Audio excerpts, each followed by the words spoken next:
Mi novia me usó como su cajero automático. Mientras me engañaba con varios hombres, pagué todo durante 3 años. Pero cuando la confronté con pruebas fotográficas y la desalojé de mi casa, ella volvió meses después con una mentira que nunca vio venir. Tengo 27 años, trabajo en gestión de proyectos para una empresa de tecnología y necesito sacar esta historia de mi pecho, porque lo que pasó hace unos meses básicamente me voló la cabeza y me hizo cuestionar todo lo que pensaba que sabía sobre relaciones y confiar en la gente. Supongo que debería empezar por el principio, cuando conocí a Jasmine hace como 3 años en una fiesta de un amigo en común.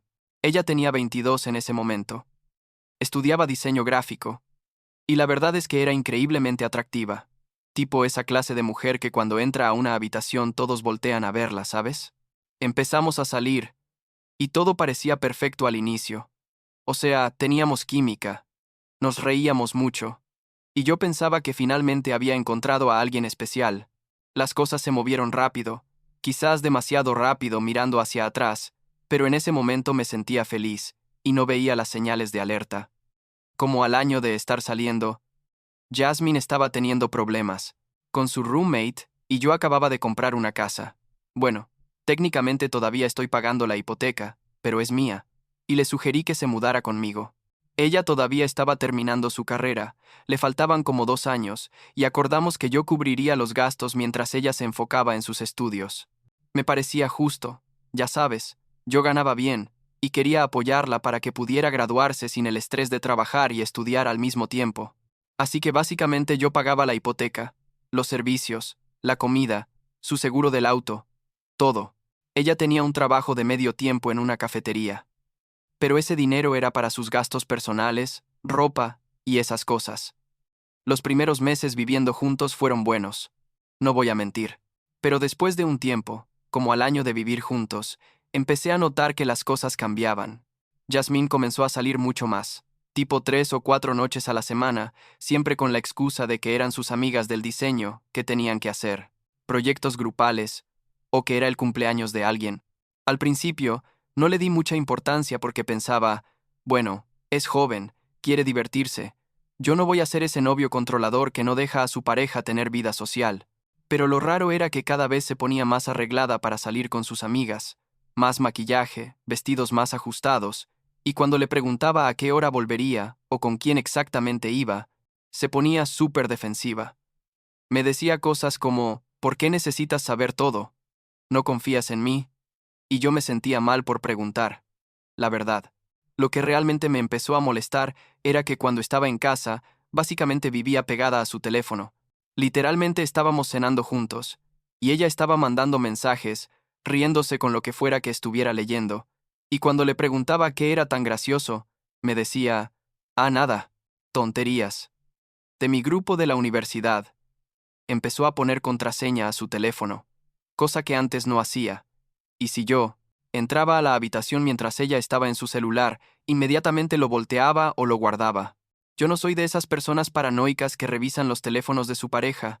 Nunca lo había sido, pero estas cosas me hacían ruido. Le pregunté un par de veces si todo estaba bien entre nosotros, y ella me decía que sí, que solo estaba estresada con la universidad, que yo estaba siendo paranoico. Y entonces pasó algo que debió haberme hecho reaccionar inmediatamente, pero por alguna razón lo dejé pasar. Estábamos discutiendo. Ni siquiera recuerdo bien sobre qué. Creo que era porque ella había llegado a las 4 de la mañana un martes, y yo tenía que levantarme temprano para trabajar, y el ruido me despertó. Le dije que me parecía inconsiderado, y ella explotó. Me gritó que yo era aburrido, que me la pasaba trabajando, que ella necesitaba vivir su vida, y luego dijo algo que me quedó grabado. Me dijo textualmente, eres reemplazable, Andrew. Hay un montón de tipos que morirían por estar conmigo. Yo me quedé en shock, tipo, ¿quién le dice eso a su pareja? Pero ella después se disculpó, lloró, dijo que estaba estresada y no lo decía en serio, y yo como idiota la perdoné. Pensé que solo había sido el estrés hablando, que todos decimos cosas de las que nos arrepentimos cuando estamos enojados. Las semanas siguientes fueron más de lo mismo. Ella saliendo constantemente, yo trabajando y pagando todo, y sintiendo que nuestra relación se estaba desintegrando, pero sin saber qué hacer al respecto. Yo intentaba planear cosas para nosotros, como salir a cenar o ver una película, pero ella siempre tenía algo más importante que hacer. Y lo peor es que yo seguía pagando absolutamente todo. Su parte de la renta, que técnicamente no existía porque era mi casa, pero bueno, los servicios, su comida, su seguro, todo. Ella ni siquiera ofrecía ayudar con nada a pesar de que tenía ese trabajo de medio tiempo.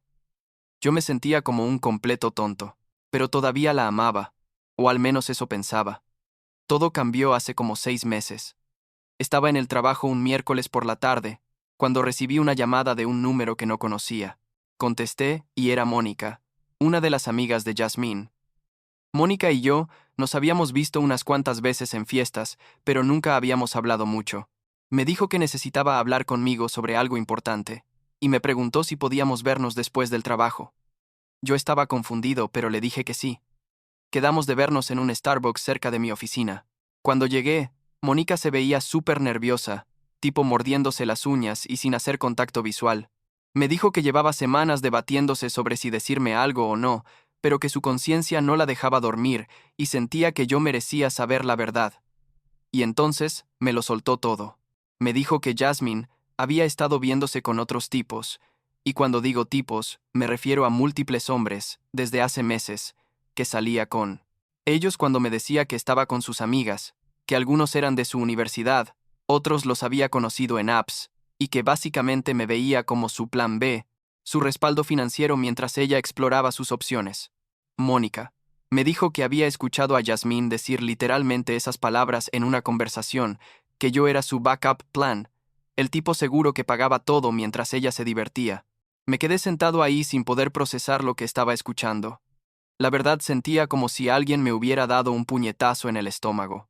Le pregunté a Mónica si estaba segura, y ella me dijo que sí, que había visto los mensajes, que había estado en lugares donde Jasmine estaba con otros tipos, y que ya no podía seguir callándose porque le parecía horrible lo que me estaban haciendo. No sé cómo llegué a casa ese día.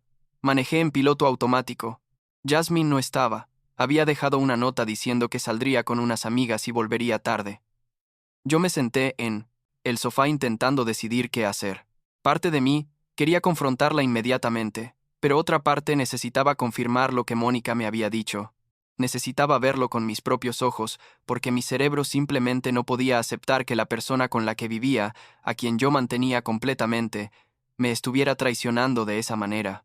Decidí que necesitaba evidencia. Al día siguiente le dije a mi jefe que tenía una emergencia personal y me tomé el día libre. Revisé el historial compartido de ubicación que teníamos en Google Maps, algo que habíamos activado hace tiempo por seguridad, y vi que Jasmine estaba en un café del otro lado de la ciudad, un lugar al que nunca íbamos. Fui hasta allá, llegué como a las 2 de la tarde, y la vi.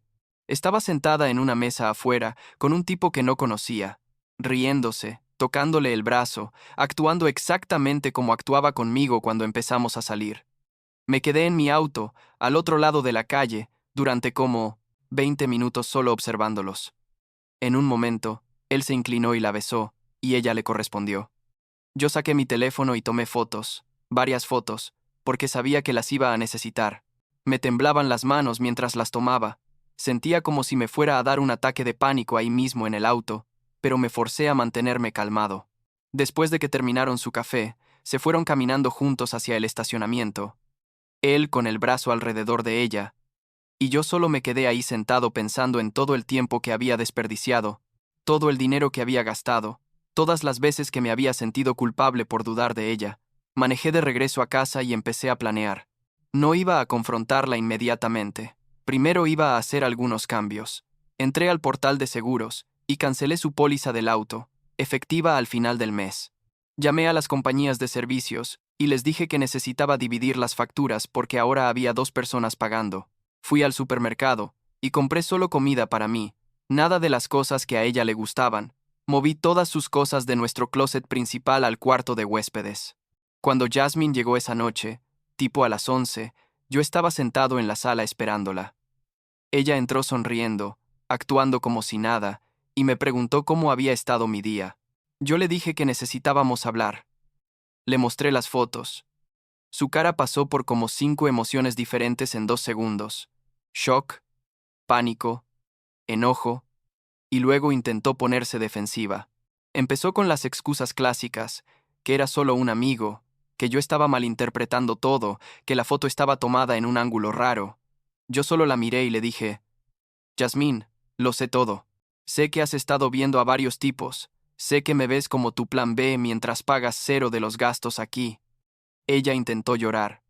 Me dijo que me amaba, que había cometido un error, que podíamos superarlo. Le pregunté cuántos tipos había habido. Ella se quedó callada. Le dije que tenía hasta el fin de semana para encontrar otro lugar donde vivir, que su parte del seguro del auto estaba cancelada y que a partir de ahora, si quería quedarse en mi casa hasta que se fuera, iba a pagar su mitad de todos los servicios. Los siguientes días fueron un infierno. Ella alternaba entre rogarme que la perdonara y gritarme que yo era un controlador, que por eso había buscado a otras personas, que yo nunca la había hecho sentir especial. Yo básicamente la ignoraba. Me enfocaba en mi trabajo y en asegurarme de que ella realmente se fuera. Llamó a sus padres llorando, pero cuando ellos le preguntaron qué había pasado exactamente y les conté mi versión, básicamente le dijeron que ella había cavado su propia tumba. El domingo por la tarde ella finalmente empacó sus cosas y se fue a vivir con una amiga, supongo que una de las que la ayudaba a mentirme. Pero aquí viene lo verdaderamente increíble de toda esta situación. Como a la semana de que se fue, empezó a correr el rumor de que yo había sido un novio horrible, controlador y emocionalmente abusivo. Jasmine les estaba contando a todos nuestros conocidos en común que yo la había controlado, que no la dejaba salir, que la hacía sentir atrapada, básicamente inventando una narrativa completamente falsa para hacerse la víctima. Algunos de nuestros amigos me escribieron preguntándome si era verdad, y yo les mostré las evidencias, las capturas de pantalla del historial de pagos, mostrando que yo había pagado absolutamente todo durante años, las fotos que había tomado, los mensajes de Mónica confirmando todo. La mayoría de la gente me creyó a mí, pero algunos, especialmente las amigas cercanas de ella, decidieron creerle a ella de todas formas. Como al mes me enteré por Mónica que Jasmine había empezado a salir con un tipo rico, un empresario, o algo así, alguien con mucho más dinero que yo. Aparentemente pensó que había encontrado su upgrade, su mejor opción. Estuvo publicando fotos con él en Instagram, mostrando todos los lugares caros a los que iban, los regalos que él le compraba, básicamente restregándome en la cara que había encontrado algo mejor. No voy a mentir, eso me dolió un poco, no porque la extrañara, sino porque me hizo sentir como si todo lo que yo había hecho por ella no hubiera valido nada, como si fuera verdaderamente reemplazable como ella había dicho. Pero resulta que el universo tiene un sentido del humor raro. 2 semanas después de que empezaran a salir, el tipo la botó. Aparentemente alguien, probablemente Mónica, o alguna otra persona que conocía la historia real, le contó al tipo sobre toda la situación conmigo, sobre cómo ella había estado usando múltiples hombres al mismo tiempo, y el tipo no quería nada que ver con ese drama. Yasmín intentó contactarme después de eso. Me mandó como 50 mensajes diciendo que había cometido el mayor error de su vida, que yo era el único que realmente la había amado, que quería intentarlo de nuevo. Yo los dejé en leído y la bloqueé en todos lados. Mientras tanto, yo estaba trabajando en mí mismo, la verdad. Empecé a ir al gimnasio más seguido. Retomé algunos hobbies que había abandonado mientras estaba con ella. Volví a salir con mis amigos. Como a los 2 meses después de la ruptura, conocí a Isabella en un evento de networking de trabajo. Ella trabaja en marketing para otra empresa de tecnología. Tiene 26 años, y desde el principio fue completamente diferente a Yasmín. Isabella es independiente, paga sus propias cosas, tiene sus propias metas y ambiciones, y me trata con respeto. Empezamos a salir de manera casual al principio, porque yo todavía estaba procesando toda la mierda con Yasmín, pero Isabella fue súper comprensiva y paciente. Nunca me presionó para nada, y eso hizo que me abriera más rápido de lo que pensé que podría. Las cosas iban bien, tipo realmente bien, y yo estaba empezando a sentirme yo mismo otra vez. Isabella y yo llevábamos como 2 meses saliendo, cuando pasó algo que honestamente no me lo esperaba. Un sábado por la tarde estaba en mi casa viendo un partido cuando tocaron el timbre. Abrí la puerta y ahí estaba Jasmine con 2 de sus amigas, Brianna y otra que no conocía. Jasmine se veía desastrosa, tipo ojos rojos de llorar, maquillaje corrido, y antes de que pudiera decir algo me soltó que estaba embarazada y que el bebé era mío. Me quedé ahí parado sin saber qué decir, porque literalmente era imposible. Nosotros habíamos dejado de tener relaciones como 2 meses antes de que yo la confrontara, porque ella siempre estaba cansada o tenía alguna excusa, y desde entonces habían pasado más de 4 meses. Le dije exactamente eso, que las matemáticas no cuadraban, que era imposible que fuera mío. Ella empezó a llorar más fuerte, diciendo que yo era el único con quien había estado, que no entendía cómo podía dudar de ella, después de todo lo que habían compartido juntos. Sus amigas trataron de respaldarla, especialmente Brianna me miró como si yo fuera la peor persona del mundo y dijo que cómo podía abandonar a mi hijo. Yo mantuve la calma, lo cual fue difícil porque por dentro estaba furioso. Le dije a Jasmine que si realmente estaba embarazada y afirmaba que era mío, necesitaba ver pruebas. Una prueba de embarazada positiva, registros médicos confirmando el embarazo, cualquier cosa. Ella me dijo que había hecho una prueba casera, pero que no la tenía con ella. Le dije, perfecto. Esperaré aquí mientras vas a conseguir una prueba y te la haces frente a mí ahora mismo. Brianna dijo que eso era ridículo e irrespetuoso, pero yo no me moví de mi posición. Les dije que si Jasmine quería que yo creyera cualquier cosa de lo que saliera de su boca después de todo lo que había pasado, iba a necesitar evidencia sólida e inmediata.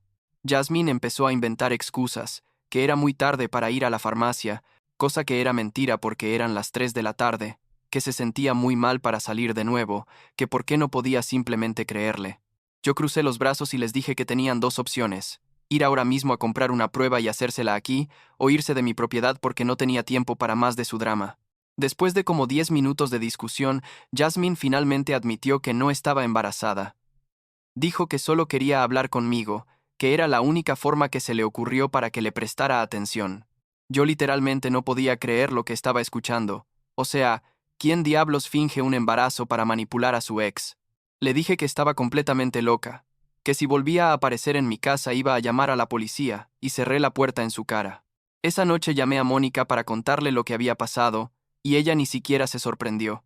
Me dijo que había escuchado rumores de que Jasmine estaba desesperada por volver conmigo, porque su situación económica era un desastre, que el trabajo de medio tiempo que tenía no le alcanzaba para nada, y estaba viviendo de sofá en casas de sus amigas. Mónica me confirmó que el embarazo había sido una mentira desde el principio, un último intento desesperado de atraparme de nuevo.